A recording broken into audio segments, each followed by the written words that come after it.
Morning, afternoon, evening. Welcome to welcome around the globe to the Kangen Water Radio, featuring the Kangen Water Health and Information International Call, where we consider, clarify, and often correct the conventional wisdom around Kangen water technology, the different machines, the science behind water types, benefits, and uses, the testing process, the maintenance and cleaning of the machines, and much, much more. We also explore a plethora of other topics as we teach, promote, and discuss the three-pronged approach to health and wellness, hydration, detoxification, and complete macro and micronutrition. I am family physician, Dr. Lisa Battle Singletary, your virtual keto coach, and I will be joined by my co-host and fearless leader, Mr. Terrence Hope, a Magic 6A distributor extraordinaire, and together we bring you the best of both worlds. This is call number 420, and we are talking about the memory today. In fact, the anatomy of memory is our topic title. And I do have a little, I'm not going to turn you into neuroscientists today, although I'd love to, but I am going to show you a little bit about the brain anatomy, but also I have some great articles for you about memory and about what you can do to help to nourish and support your memory. Okay, so first we will go to the PowerPoint. All right, hope you can see my screen. And of course, the anatomy of memory, the main place that we're going to be talking about is the brain. And let's move this a little bit. Okay, so we know a lot about the brain, but there's a lot that we don't know. And there are regions of the brain, and they all have different functions. And I have one of my favorite cartoons from the Far Side. He says, I don't know if you can see this. He says, "Whoa, that was a good one. Try it, Hobbs. Just poke his brain right where my finger is." And the guy's foot automatically kicked up. So they were locating the leg area of the motor cortex. And by doing studies similar to this in animals and humans, and sometimes the humans are alert when they do this, and they've been able to map the surface of the brain with remarkable specificity. And you can see there are areas of the brain that control different functions. For instance, primary visual cortex is back in the back of the brain. The motor and sensory cortices are right by this, right in the middle of the top, like if you cut right there. And the front of the brain is, we call this the prefrontal cortex. Now, cortex means bark, or the outside. The cortex of the tree was the outside of the tree. The cortex of the medulla, the adrenal gland, was the outside. The cortex of the kidney was the outside of the kidney. And then the medulla was inside. So we know a lot about the cortex. And this is important because if you have a dysfunction, an injury, or a stroke in one particular area, depending on which area is involved, we'll be able to maybe, because of the symptoms, figure out the location of the stroke or the extent of the stroke or injury. And it's just fascinating to me. But when we talk about the anatomy of memory, well, the cortex, so this is how we've made a cut. Here's a brain. We've made a cut right to split the brain into two halves. We call that a sagittal plane. So this is the inside view of the left half of the brain. So if we just took that plane and took the close area to us right away, this is what we're going to see on the inside. And deep in the inner part of the brain is this, what they call, some people call this the ancient brain, some people call this the reptilian brain, but it's a deep, deep part of the brain where we find emotions, we find a lot of our instincts perhaps, but also memory. This is where our memories are formed or stored. And so I just wanted to give you that idea that because it's so deep inside, it's more difficult to study than the surface of the brain. So I have, like I said, a bunch of articles for you. It's so interesting. There's a lot of interesting information on the internet about the brain, for instance. And we're talking about memory in particular. So brainmadesimple.com has this list of human memory facts. And I thought they were very interesting. So I'll share them with you. It's been proven, and I will include this in the call resources as well. It's been proven by scientific research that the human brain starts to remember things from the womb. The memory starts to work just 20 weeks after conception. And, you know, I don't have memories that early. And, you know, there are different theories about when our memories, when our earliest memories are, but, or when our memories get blocked, those early memories get blocked. But I will tell you that this is just further confirmation about the state of the mother having so much effect on the baby. I mean, it's obvious, but it's very, very profound. So when she's under stress, it's not just a feeling of stress or anxiety. There are actual stress chemicals that circulate in her bloodstream and just affect the entire environment for the baby. So, and memory can start in the womb. Short-term memory only lasts 20 to 30 seconds. Short-term memory only lasts 20, 30 seconds, a little joke. The human brain's storage capacity is virtually limitless. Now, we talked about caffeine on a couple of calls. Caffeine helps to increase alertness. It doesn't maintain memory performances.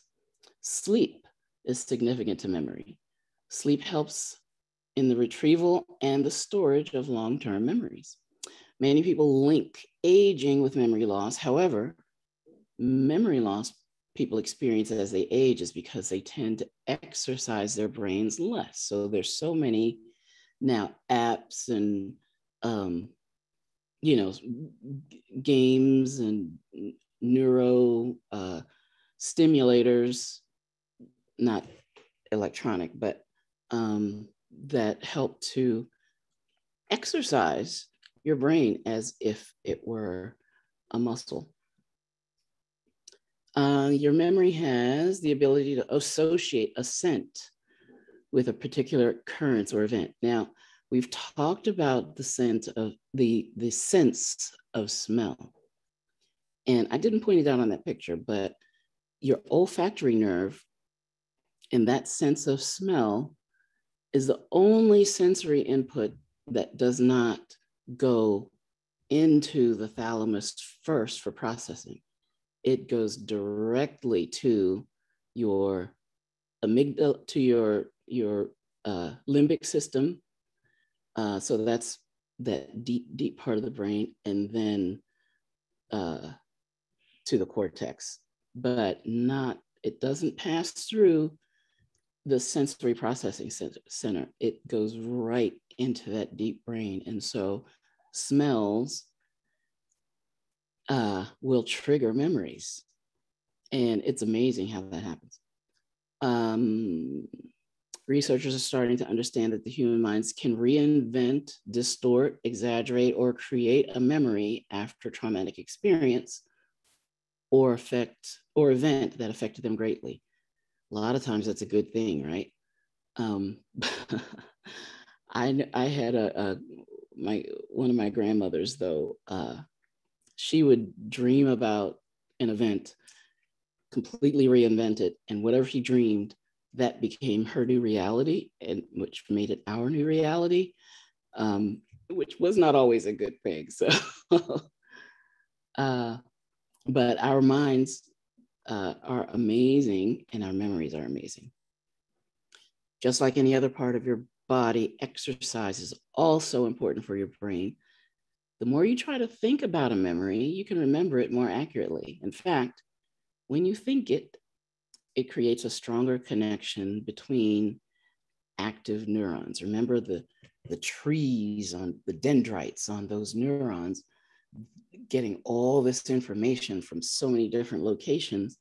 Well, the more you think about something, the more dendrites you're triggering, and the more processing that will happen in your brain. So your brain is like a computer, right? You have information coming in, inputs, then you have processing that happens, and then you have outputs, hopefully when you need it. Sometimes the outputs don't come out exactly when you want them. So I like this article title. So I wanted to see 9 facts about your memory that you won't believe. Number 1, memory is enhanced by forgetting things first. Now, I have another cartoon where the student raises his hand and says, "Excuse me, professor, could I be excused? My brain is full." And, some people say, well, I need to forget more so I can remember more. But conventional wisdom says if you want to remember something, you should repeat it often and keep it fresh in your memory. This husband and wife research team at UCLA suggests otherwise. According to their research, you need to forget a new piece of information at some level before remembering it in order to make that memory robust over time. The more memory fades before you go looking for it, the more its subsequent retrieval strength improves. So, I could think of things that I've forgotten and have had consequences, and I don't forget them anymore. But I just love that memory is enhanced by forgetting things first, because now you're practicing how to retrieve that memory. Memory thrives on storytelling. So important. Why would that be? Well, when we look at that brain, that deep brain, the memory is intricately tied in with the emotions. And when we hear stories, we can get emotional about stories more so than we get about just hearing facts.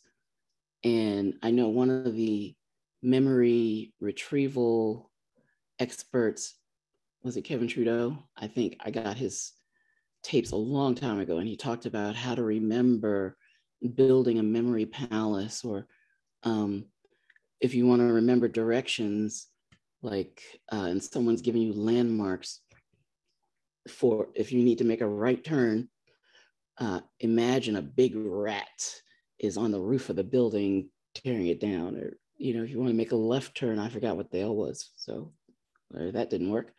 But just making this story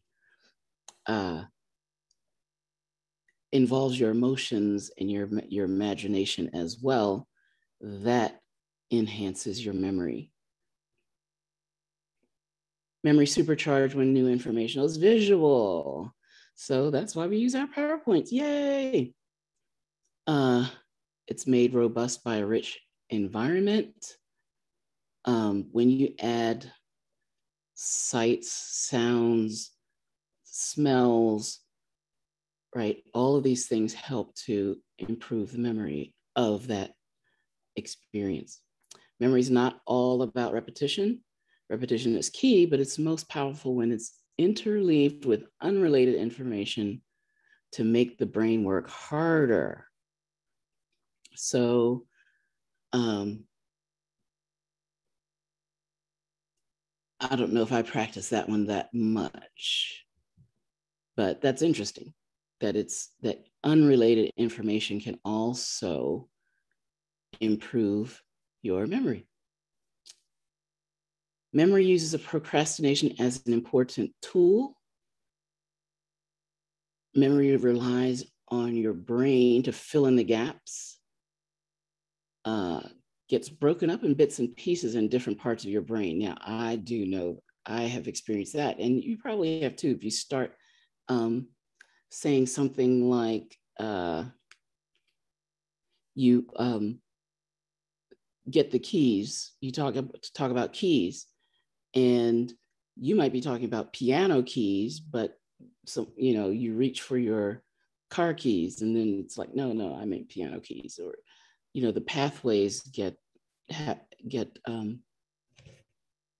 wired between bits and pieces of word associations, and it is like a filing system in your brain. So the more you can understand how your brain has filed the information, you can trace the memory back. Emotion plays so much of a part of a memory. And I think that was the last one. So, amazing things about memory that we're learning. So how can we help to improve our memory? So I got 3 articles for you. One is 25 ways to improve your memory. All 3 are from Healthline, and they're from different times. So this is from 2018. And we've heard a lot of these: learn something new, repeat things, acronyms, abbreviations, mnemonics, grouping and chunking information, the mind palace. So these are great suggestions. There's something I need to work on, avoiding bright screens before bed, because I do use my phone right up to bedtime usually. Although I use the blue light filter, I'm sure I should be a little less, or I should quit the phone a little bit earlier. Some foods to eat, some foods to avoid. And in our call resources, we have the 12 bad foods that everyone should avoid because they cause inflammation in the body, and that's going to affect everything, even your memory. Getting physical, managing stress, socializing. I love number 19, drink water. Your brain is made mostly of water. Water acts as a shock absorber for the brain and spinal cord. It helps our brain cells use nutrients. So just a small amount of dehydration can have disastrous effects. Oh yes. Mild dehydration has been shown to cause brain shrinkage and memory impairment. Aim for at least 8 to 10 glasses per day of Kangen water, and more if you're very active. This statement, some people might say, what? When it says your brain is mostly water, because we talk about our brain being mostly fat. And I have talked about the myelin sheath in particular being very fatty, but in your brain cells are, I believe your brain cells, right, are 60% fat. But you've got cerebral spinal fluid. So you've got these lakes of fluid in your brain as well. So when you talk about the whole brain, it is mostly water, but the brain cells, if you exclude the fluid, then the ratio turns. So statisticians. All right, drink coffee. Caffeine's been shown to enhance memory and reduce risk of Parkinson's and Alzheimer's disease. But there's a sweet spot, as so with many things. With too much caffeine or consuming it later in the day, it can have the opposite effect because it can impair your sleep. Alcohol, we brought out in an earlier call. Some of the latest news is there's no safe amount of alcohol, but definitely don't binge. Meditation, nature, yoga, keeping your weight under control, all are ways to improve your memory. We also have, from 2018, 14 natural ways to improve your memory. Eat less added sugar, because we know sugar causes inflammation. Try a fish oil supplement, because so much of your brain is fatty and we need the omega-3 fatty acids. And some of these, of course, will be duplicates. And then the last article, 11 best foods to boost your brain and memory. Again, fatty fish, coffee, blueberries, right? Anti-inflammatory, antioxidants, phytonutrients, love it. Turmeric, you knew we couldn't get through this talk without some turmeric. Broccoli, pumpkin seeds, dark chocolate, lots of goodness that will help to improve our memory. All righty, so there we go. Some interesting fact, your memory, the anatomy of your memory, some interesting facts about your memory, and things that you can do to improve and nourish your brain, particularly the functioning of memory formation, storage, and retrieving your memory. So let's, why don't we enhance the call now with our own memory enhancing person, Mr. Terrence Hope, Enagic 6A distributor extraordinaire. Mr. Hope, are you with us? As a matter of fact, just happened to be somewhere I'm looking in the light. Yeah, well, lurking about. So hit some magic buttons and ta-da, here I am. So thank you so much, Dr. Singletary. This has been such a great call.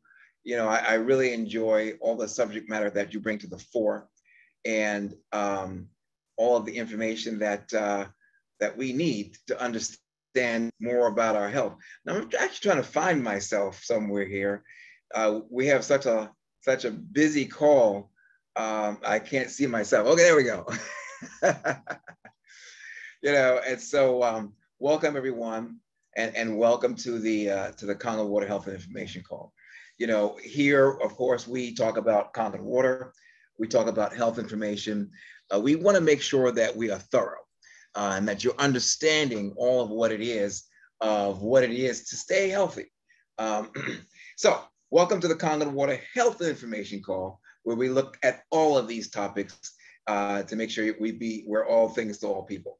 Dr. Singletary, MD, our board certified resident physician, We are so glad that you are here on the call, that you are here to provide information that we need in a more detailed way. You know, we often talk about being the best of both worlds, and we use that terminology in many different ways. You know, one of the ways we talk about it is in terms of, you know, health and nutrition. So here we're talking about the body's natural abilities to stay healthy, that the body is self-healing, that if you give the body what it actually needs in terms of food, nutrients, proper hydration, that the body will actually take care of itself and maintain its own health. And we go into different examples of how we explain how that's actually happening in many ways. You know, but when we look at allopathic medicine, the pharmaceutical approach that is the world system, it doesn't look at it from that perspective. It looks at the body in terms of, well, what elements can we synthesize that we can somehow stimulate the person's health in different ways, perhaps inhibit a pain reaction so they don't feel pain, perhaps stimulate a cell function, perhaps stop a cell function. But you know, the body is self-regulating, it's self-managing. Even from the time we got up this morning, you know, if we ate breakfast at all, some of us, or had our Kangen water, you know, if you drank something, if you had some coffee, if you had juice, if you ate some vegetables or some eggs or some whatever you eat for breakfast, you know, you didn't have to think about the process of absorbing that energy and converting it to, you know, your activity. Your body is self-regulating. It takes care of itself. So we like to look at things from that perspective, understanding that your body does what it needs to do when you have the nutrients and hydration that in your body at a time. Dr. Lisa Singletary, MD, being of course a board certified physician, gives us the best of both worlds in that we can understand, of course, our body's nutritional needs, but also understand that from a medical perspective. So we can get that much more in depth, much more clear, much more precise. And so today, Dr. Singletary, I'm so glad that you talked about memory. As we talk about different aspects of the anatomy, different organs and their function, and different ways that we can keep these organs and the body healthy. Memory, such a great thing to understand how that works. The long-term memory, the short-term memory. When we first start remembering, you know, as young as you say, somewhere shortly after birth, yeah. And I know my personal memories go back as far of my conscious recollections to about 1 year old, and slightly prior to that, where I really couldn't talk as much, but I was remembering things and I bring them to the fore. So my family has what they call me. They call me the human tape recorder when I was a kid, because I don't remember everything, you know, and then tell a little bit more than my siblings and cousins wanted me to. So I would get in a little trouble for that, right? So, but memory, vital, keeping the organ healthy. And that's what we're here to do. Thank you so much, Dr. Lisa Singletary, for being here with us, being a resource for us, and being available here even on the call. When we get to the end, we do take questions and Q&A. So we love doing that. We love being available to you, and we love giving you all the information that we can provide to give you a thorough understanding of your body's health and how to keep it so, yeah? So right now, I'm gonna go into a little PowerPoint of my own, and we're gonna talk about, guess what? That's right, Kangen water. So welcome to the Kangen Water Health and Information Call. So we're here to talk about the Kangen water machines, understand what they are, how your body stays healthy, and how to use them properly. We enjoy answering many questions because many people around the world own Kangen water machines, but don't always really understand how to properly use them, don't understand the science behind them, and don't necessarily always get the proper application where they can get the proper outcome and results that this kind of water can provide. So we're here to explain that, and we begin at the beginning. Kangen water machines. The motto of our company, which is known as eNagic, sounds like magic, but it's eNagic with an N, is change your water, change your life. And we provide Kangen water machines, yeah? So what are Kangen water machines? And what is Kangen water? Yeah? Kangen water, by science definition, is an electrolyzed reduced water. Electrolyzed reduced water. If you want to understand the health benefits of a Kangen water, you don't look up the term Kangen water. Kangen water is our brand name, yeah? But the science behind that is known as electrolyzed reduced water. So you look up that term, electrolyzed reduced water. And then with that, on the science scholarly websites and libraries, you'll find a plethora of information on clinical trials that have been done, mostly animal trials, some human, looking at electrolyzed reduced water and its health benefits. So here on the Kangen Water Health and Information Call, we don't make any medical claims about Kangen water. What we like to do is point you to the information and science that allows you to review what has been seen over time in science and clinical trials. Yeah. So electrolyzed reduced water is what Kangen water is. What's electrolyzed reduced water? Electrolyzed reduced water is a water that is processed. Goes through a process known as electrolysis. Yeah. Electrolysis, electrolyzed. Electrolysis is a process where electricity comes in direct contact with water. Yeah. So I highlight these as electrolyzed, electrolysis, electricity. So we can see the preface on the word elect or electricity, that we know that it's an electrical process affecting water. Yeah. And so what happens when you hit water with electricity? Let me step over here just to one of my other slides. I'll come back to those. When you hit water with electricity, and here's our example of electricity, a lightning strike hitting a body of water, it causes a reaction with the water molecule that produces antioxidant ions, molecular structures, so that when you drink the water, the kind of water in your body now can now detox you. So now you have a detoxing water because you have antioxidant ions within the water. So here we have water, H2O, yes, the water molecule. When it hit that with electricity, clack, cow, pow, pow, right? And when you hit water with electricity, it causes a restructuring of the water molecule, H2O. So here's your H2O once again.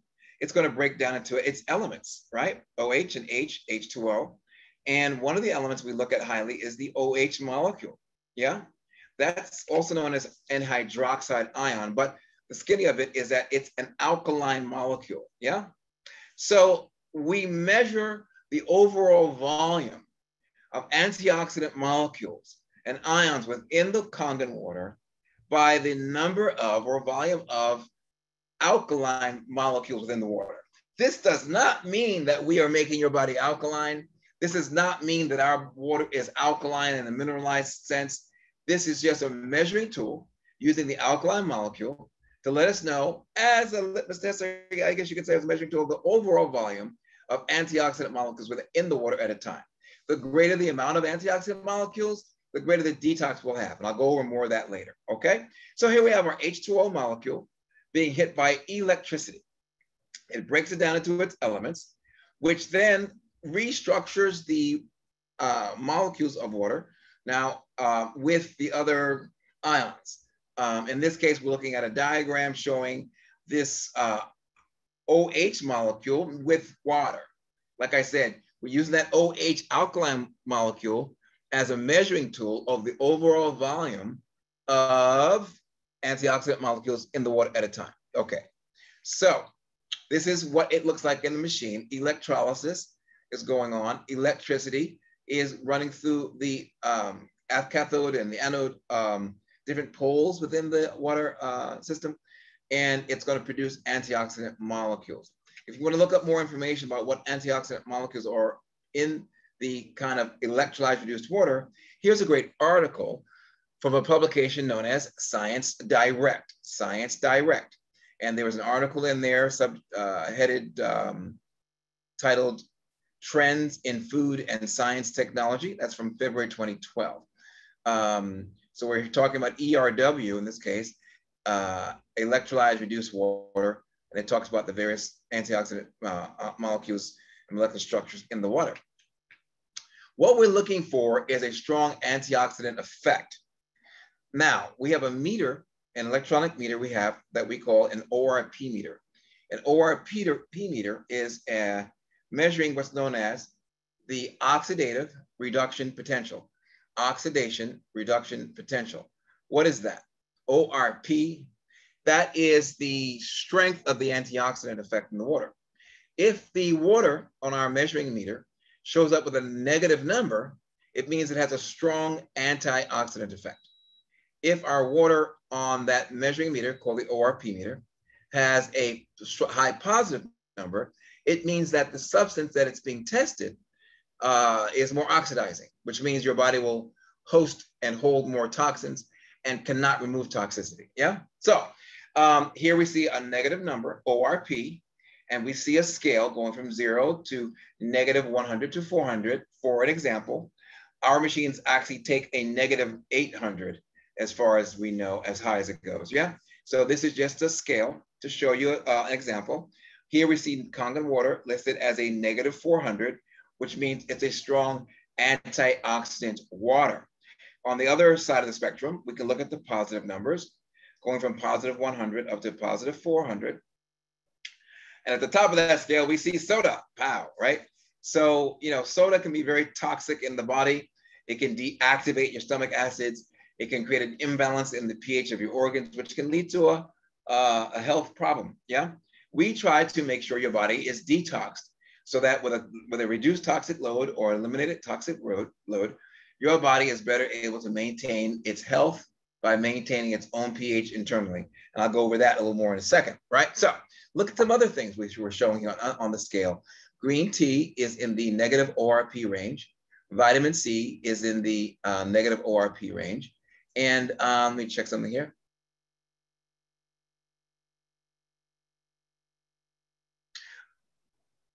Right. So, and then over on the other side, the positive ORP shows the soda at the extreme, which means it's more oxidizing. Your body cannot release toxicity. As a matter of fact, it's going to build up more toxins. Also on this side of the screen, we see tap water in the positive range, and we see tap water there because your tap water primarily is dealing with a lot of chlorine. Yeah, you're dealing with chlorine. You're dealing with a plethora of chemicals. There are over 65,000 different types of chemicals that are in the United States tap water system, any one of which can be in your tap water. I'll go over that later on, but it's going to definitely be more toxic. Yeah, purified waters and the store reverse osmosis water, distilled waters. These waters can have various issues. Purified water is really talking about bottled waters in the stores, the way they bottle them, the toxic buildup that can occur, keeping a water in a plastic bottle for over a year before it's sold, blasting hot water into a ready-made, recently made plastic bottle, which will allow some of the plastic residue to break down into the water. Reverse osmosis water is mineral depleted. So it has the potential of removing minerals from your body if you're drinking that on a long-term basis. Distilled water is also minerally depleted, really not meant for long-term drinking. So you're getting yourself into an area where you can actually make yourself less mineralized, reducing the minerals your body needs for full function. That would be a bad thing, not a good thing, yeah?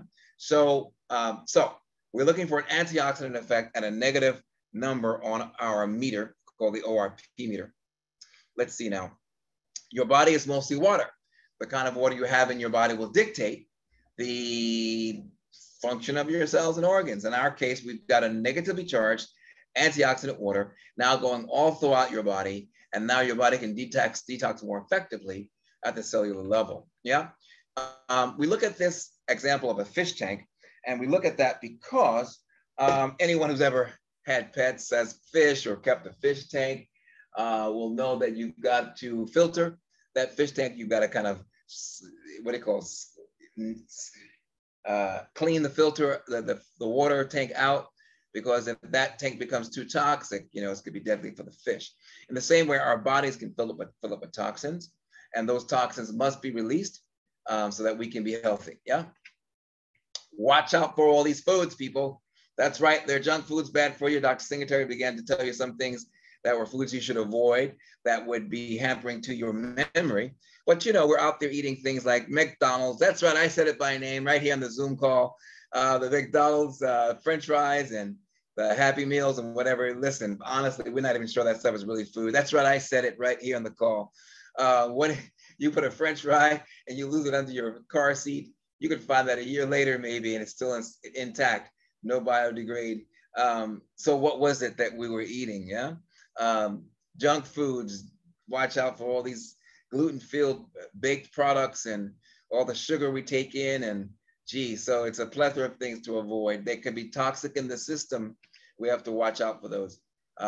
So now, just to clear the air on the subject matter of alkaline water, it has been said and been told again and again that the body was alkaline, that you should drink alkaline water so your body would be alkaline and be healthy. Now, it was being said by very well-meaning people because we did not know the science information properly. Someone told us this, and it just went like wildfire around the world, and now everybody's trying to eat alkaline foods and drink alkaline water. They're mistaken, though. Why are they mistaken? Here's why: because your body is not entirely alkaline. Your body has acidic organs as well as alkaline organs. Yeah. It does not require you to eat an alkaline food, does not require you to eat an alkaline beverage in order to be alkaline in those organs. Your body regulates its pH on its own without your conscious assistance. Thank you. For example, your stomach on this chart showing the pH values of the human body and the organs what they're in. Look here at the stomach over here. Gastric secretions in the pH scale 1.0 to 3.5. Now keep in mind, you have a scale that goes from 0 to 14. 7 is in the middle, and that's considered neutral. Anything below a 7 on that scale is considered acidic. Anything above a 7 on that scale is considered to be alkaline, or what they call basic. Yeah. So some of your organs are above a 7, and some of them are below a 7. So the ones below a 7 are in the acidic range. So look at the 1.0 to 3.5 range of the gastric secretions of the stomach. That's in the acidic range. Yeah. Look over here at the small intestines and the large intestines, from neutral to below 7 to a 4.0.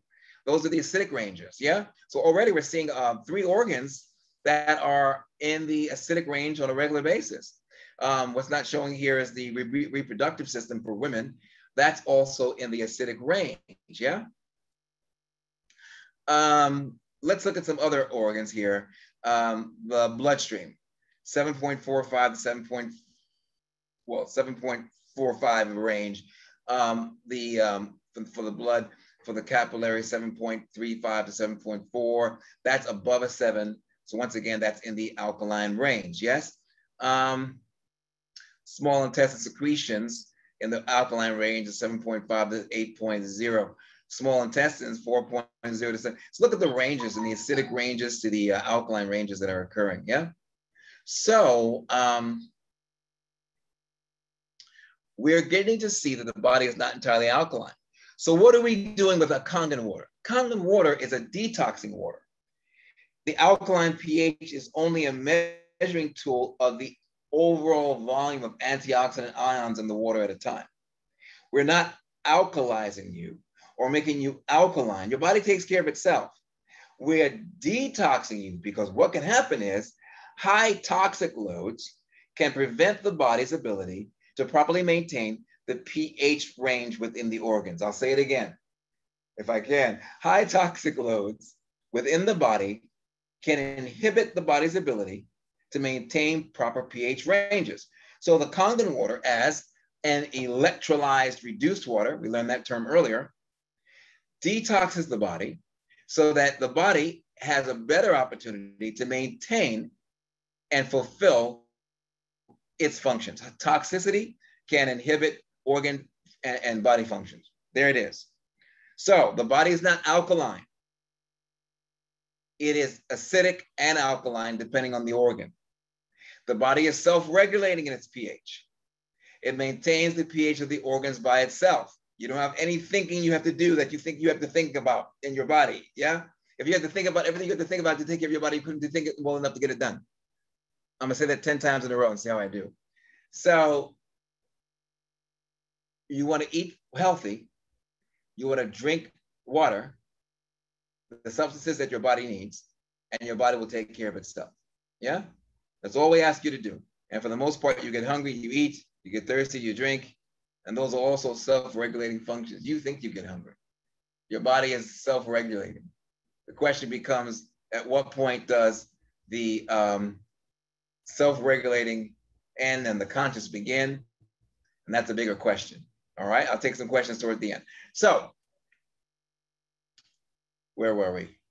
Yes, Kangen water. So I talked about the various difference that the body is alkaline and acidic to be healthy. You know, keep in mind that you can eat pineapples. Keep in mind that you can eat oranges, grapefruits, tomatoes. They're all acidic foods, yes? Your body eats organic acidic foods. Your body eats organic alkaline foods. You want to avoid toxic substances like that French fry I talked about earlier that lasted a year in the bottom of your car somewhere. You know, but you're not avoiding acidic foods. Some very well-meaning people have created charts like this that says acidic means poor health. Alkaline means good health. Well-meaning, but not accurate.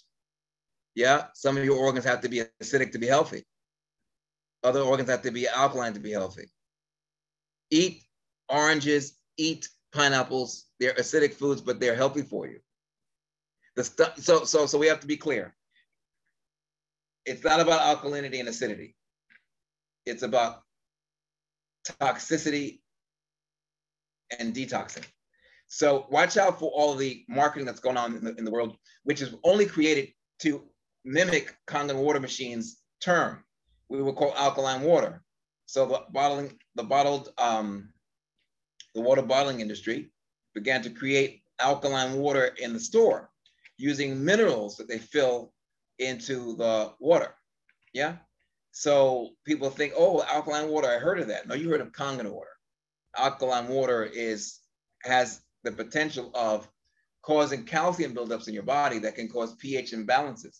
You could become too alkaline, you know, because you're drinking a mineralized water, like Essentia. That's an alkaline water, but it's not an antioxidant water, right? They just try to mimic us for marketing sake. Yeah, it's quite deceptive. You could be there's so many substances in there. You know, some of them can be chemical and synthetic and not even bioavailable. So be careful of all these substances they're putting into the water to make it alkaline. Your body's self-healing. I often like to make a reference to the animals in the wild because, you know, they don't have the same plethora of health issues that the humans have. If they are in a mineral-rich area, many times they are, particularly in the wild forest and so forth in jungles, they're going to take in all their body ever needs: protein, produce, water, and they will thrive. Yeah. Of course, there are illnesses among the animal kingdom, but they're not suffering as the humans are suffering in their homes from, you know, kidney failure, high blood pressure, diabetes, cancers. You know, you don't see that in the animal kingdom, but you see it in the human race because we are exposed to high toxins. I can go into detail about that. Your body's self-healing. You get a scratch in your finger, cut in the hand or something like that. You put a Band-Aid on it, wait a few days, let's see how it heals. Yeah. If there's a fracture, you know, or deep break to the bone, you're going to put a cast on the bone to keep it still so that as it heals itself, it heals evenly. Yeah. There's no magic pill that they're giving you at the doctor's office to make your bone heal per se. It's self-healing. You're going to need nutrition though. Make sure your mineral intake is up and you're supplementing so that your body has the building blocks to rebuild those bones. But once again, it's self-healing from the surface of the skin down to the depths of the bones, as long as you've got proper hydration, detoxification, and proper nutrition. You know, so drink Kangen water. It's beneficial for you. It's an electrolyzed, reduced water by definition. Contact us with more questions. Call us about the machines. We're happy to help. And here on the Kangen Water Health and Information Call, we're happy to take your other questions live. So right now, I'll take the call back over to Dr. Singletary. I do see we have many questions that are coming through, and items that we'd like to answer. Dr. Lisa Singletary, calls back to you. Thank you, Mr. Hope. Yeah, I have a riddle for you. Riddle me this. How can a person be acidic and alkalotic at the same time? How can the person be acidic and alkalotic? Is that a term, alkalotic? At the same time? Well, the body is, we have organs that are in the acidic range. We have organs that are in the alkaline range. And so we're always both acidic and alkalotic at the same time, if I may. That's a good answer. Woo! That's a very good answer, actually, because I should have asked the question, how can the blood be both acidic and alkalotic at the same time? Ah, that's a good question. And the answer is there's a normal range, 7.35 to 7.45. So if your pH of your blood is 7.40, you're still it's in the alkaline range technically, but you're in a state of acidosis because it's below the minimum pH range, normal range for the blood. Just a little. So a little disequilibrium, in other words. Yeah. So metabolic acidosis, you could still be in the alkaline range technically, but the body needs to, the blood needs to be in that range. So, but exactly. Your answer was spot on. Thank you. So we got. So I see a direct question came in. When drinking the water, can you add green tea or other no sugar items to the water and get the same benefits?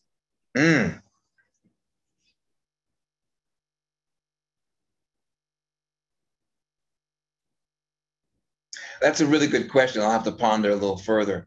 The first thing I would say off the top of my head would be to drink the Kangen water pure in and of itself without adding anything to it.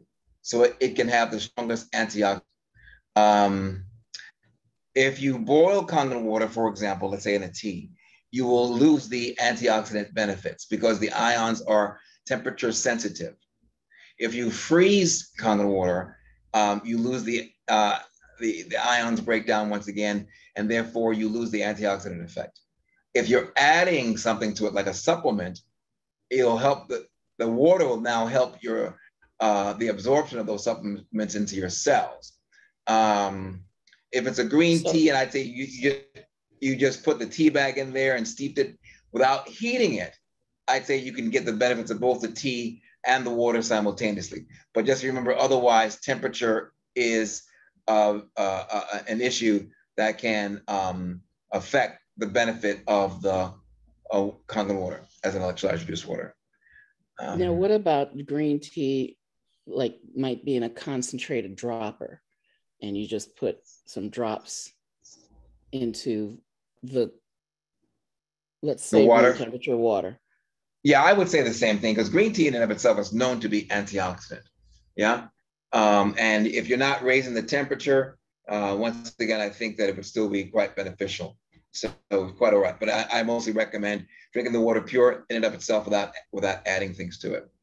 I see we have a question from overseas in, I believe that is in Nigeria. I raise hand from a Manema. Can we take his question? I have asked him to unmute. Okay, we ask him to unmute. Manema, welcome to the Kangen Water Health and Information Call all the way from Nigeria. We're glad to see you joining us with your questions, good sir. If you can hear us, go ahead and unmute yourself. We're certainly trying to get you unmuted and have you speak. So look on your phone for something that says unmute. There we go. And did he unmute? For a second. For a split second, he did. Hello, can you hear me? Perfectly, sir, Manema. Yes, we hear you wonderfully. Good to have you on the call, good sir. Right. Like you explained, the body parts, the organs, Yes, sir. They are self-regulating whether acidity or alkalinity. Yes. But can someone over-alkalize himself just by taking much of alkaline water? I'm glad you asked that question in just that way. Yeah. Because it allows me to define things more clearly. Now, right. I refer to Kangen water as electrolyzed reduced water. I do that very much on purpose because there are other waters that are alkaline that are not electrolyzed. Right. So it depends on how you make your water. So if you put minerals in your water like calcium and magnesium, in order to make the water alkaline, that is a different kind of water. All right. And if you're drinking mineralized water, you can build up in calcium and magnesium within your cells that can cause a pH imbalance. In that case, not in Kangen water, but in bottled mineral water called alkaline water, which is different, that can cause your body to become too alkaline. You can then suffer from alkalosis, which will be a pH imbalance, which can lead to, could lead to chronic illnesses potentially. So that's different. Kangen water is not an alkaline water in that mineralized sense. Kangen water is an electrolyzed reduced water by science definition. Yeah. Right. And so electrolyzed reduced water, no, you're not going to overdo it because you're simply detoxing the body with this kind of water. Detox the body, it's better at maintaining its pH balance. Electrolyzed reduced water does not have added minerals to it. Yeah. Right. The alkalinity comes from the molecular structure that occurs during the electrolysis process. So no added minerals, no opportunity, no issue with the possibility of building up in a substance that's alkaline. So we're not out, and so what Kangen water does not alkalize the body; it detoxes. It detox. Right. Yeah. Thank you. Can you talk, Mr. Hope, about over detoxing or detoxing too? Beautiful. That's another one. Rapidly. Yeah. And so my name, Dr. Singletary, asked me to cover one other thing. The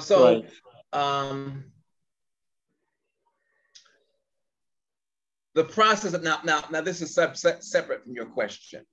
Right. The process, imperative, very important question now. Right. In the process of detoxing the body must be done slowly. Okay. Now, the Kangen water has the ability to detox. When we look at the machines, I'm going to just bring something on the screen so you all can see what I'm showing. Right. Here, zoom, okay. I'm trying to share my screen, right? Okay, good. So this is an example of the interior of the Kangen water machine. This is an SD501 example. You have the 8.5, 9.0, and 9.5 levels. Those are a measuring tool of the volume of antioxidant ions in the water per level. So 8.5 is a smaller amount of antioxidant ions, 9.0 mid-range, 9.5 is the highest range. 8.5 will detox you slower. 9.5 will detox you at a faster rate. I'm going to start everyone at a 8.5 level. And I want everyone to drink the Kangen water at the 8.5 level for at least the first 30 days, if they're brand new to drinking Kangen water, because it'll detox you slower. If you start at the 9.5 level, you can remove toxicity at such a fast rate that the body can't keep up with it. I call it a traffic jam in the colon. You could remove such a rate of toxins at the 9.5 that the body can't, it builds up too much in toxins in the colon, and instead of releasing it through your normal detoxification process, elimination, it could kick back up to the bloodstream. So for that reason, I recommend everyone stay at the 8.5 level when they first start on the Kangen water usage. Then after 30 days, go up to 9.0. Right. And then you can go to 9.5. You know, so I recommend that so that people can detox at an effective rate. Now watch this. If a person is overweight, they're carrying extra weight. If obesity happens to be an issue, I recommend that they always drink the water at the 8.5 and not go any higher. Because a person who's carrying a lot of extra weight on the body has a larger toxic load. And the 9.5 will always can potentially release more toxins than the colon can handle. And then they could get dizzy or something like that because they got so much toxic release going on. So 8.5 is where we begin for the first 30 days as a general rule. 9.0 you can progress up to after that, and 9.5 depending on your body type. Now watch this. Some people have a body type that even though they might be very slender, they may have a higher toxic load than is appearing. And in that case, they want to make sure that they stay at the 8.5 anyway. 9.0 after the first 30 days might also be a median point that most people can still go to, but always start at 8.5 and judge for yourself how your body is handling it. If you find yourself very, very dizzy after a while, it might mean you're detoxing too quickly. Come back from 9.5 to the 8.5 level. Anytime you need to adjust for any reason, you're coming back to 8.5. There's no race to get to 9.5. You can detox very effectively at 8.5. And the idea is to detox at a rate that is comfortable for your body. Yeah. So just a couple of points to make so people are aware how to drink Kangen water properly and how it works within the body. I'm glad, thank you for your question. Manema from Nigeria. Yes, sir. Yes, sir. Good day, sir. Yes, Right. sir. Thank you, sir. Okay. So any other, go ahead. Yeah, we have a hand from the Great Pacific Northwest. Ms. Juanita. Well, good morning, good afternoon, Dr. Lisa, Mr. Hope. As a student as I am, and I'm a little slow today, but I wanted just to review, Dr. Lisa, if you could please give me the definition of the word anatomy. Anatomy, that's a good question.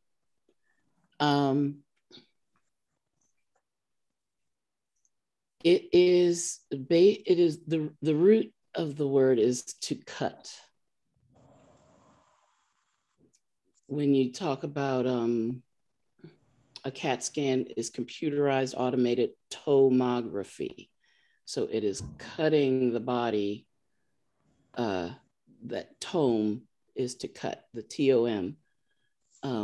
You can do that by computer now that we've got CAT scans, but just to use a knife or a scalpel or now cautery, a light, but you're cutting the organism in order to look at the structure.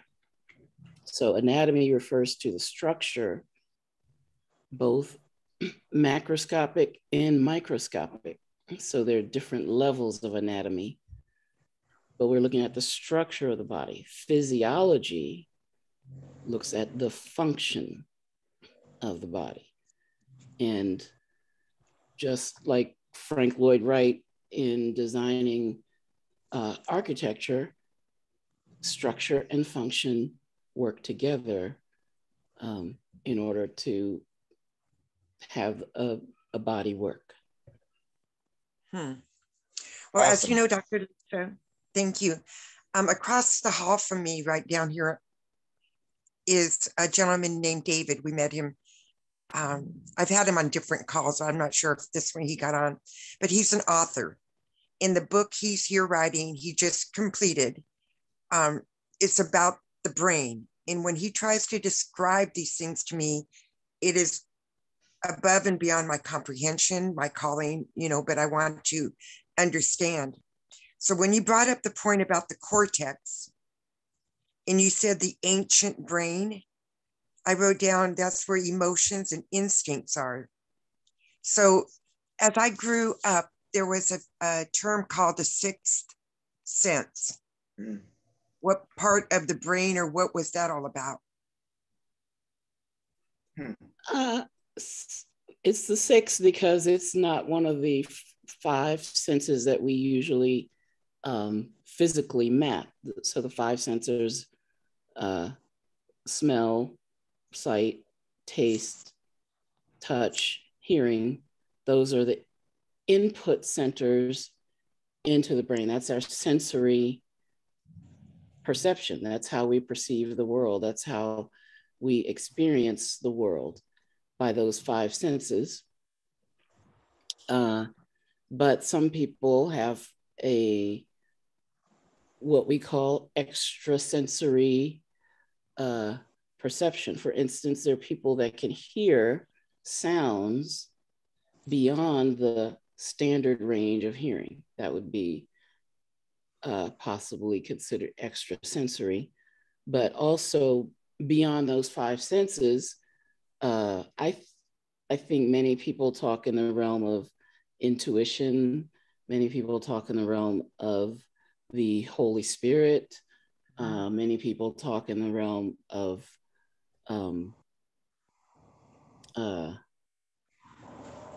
I don't know, just other things. Yeah. But when they say extrasensory, they're talking about beyond those five senses. But the sixth sense, now some people talk about the pineal gland being a seat of supernatural or extrasensory perception.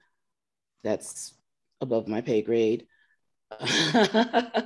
But these are things that, you know, I would say if I had to choose a place just based on what I've read, what I've, heard, what I've learned, I would say the pineal gland is very a good candidate. Other people talk about the chakras. Now, I don't know physically where all of the chakras align or correlate to in anatomy, but I do know that the solar plexus is a great convergence of nerves and ganglia that has a lot of influence in the body. So yeah. So good question and good information to share. So we are at the top of the hour, and we're going to have to kind of head out now, so we can be all things to all people in time. If anyone has any last questions, we can take those as we give our closing remarks and information where you can contact us. Dr. Singletary, did you want to start with any of that, or I certainly have some slides? Oh, okay. You know what? I was just not exercising my extrasensory perception of time, but thank you all for joining us today. It has been, this topic, we could talk about so much. You can, if you Google memory, or another thing you could Google is the limbic system. That's LIMBIC, the limbic system. You will find a lot of information about that ancient brain that we were talking about, that lizard brain, some people call it. But the hippocampal, amygdala, that deep system. Okay, so thank you for joining us today. And you've successfully reached the end of call number 420. I can't believe these numbers we're racking up. And we want to invite you later. It's going to take me a little while, but to go to YouTube for the replay. All you have to do is go to YouTube and search Kangen Water Radio, and you'll see all the videos we have there. We have over 40 videos there now. Also, in the resource section of each video, you have access to all 400 plus calls when you get our call topics log. But when you do go to YouTube, please, please, please subscribe. Please like, love, comment, ask questions, etc. But we do love hearing from you in between time. And so here are our contact numbers to call or text, or you can email us at kwnation7@gmail.com. If you are not getting emails from me to notify you of the call, please email us at kwnation7@gmail.com, so we can get you on our email alert list. All righty. Well done. All right. So thank you all once again for coming to our Kangen Water Health and Information Call.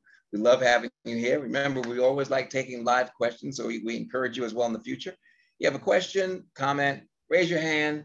Let us know where you're calling from. We enjoy having our international forum as we have people tuning in. I see from the UK, the United Kingdom, to Nigeria, to South Africa. I'm looking on here as everybody can see, to, of course, the United States, coast to coast, Canada, India, and the world at large. So thank you all for coming to our Kangen Water Health and Information International Call here every Wednesday and again on Saturday. Check your start times in your country. That's 1 p.m. Eastern Time, USA, 6 p.m. in the United Kingdom, 10:30 p.m. in India, 6 p.m. as well in Nigeria, 9 p.m. in Dubai. Once again, we have many followers in Nigeria, 6 p.m. in Nigeria. So welcome again to our call every Wednesday and Saturday. We love having you here. Love seeing you here on Kangen Water Nation's own Kangen Water Radio with Dr. Lisa Singletary and Terrence. So we'll see you again. Take care, everybody.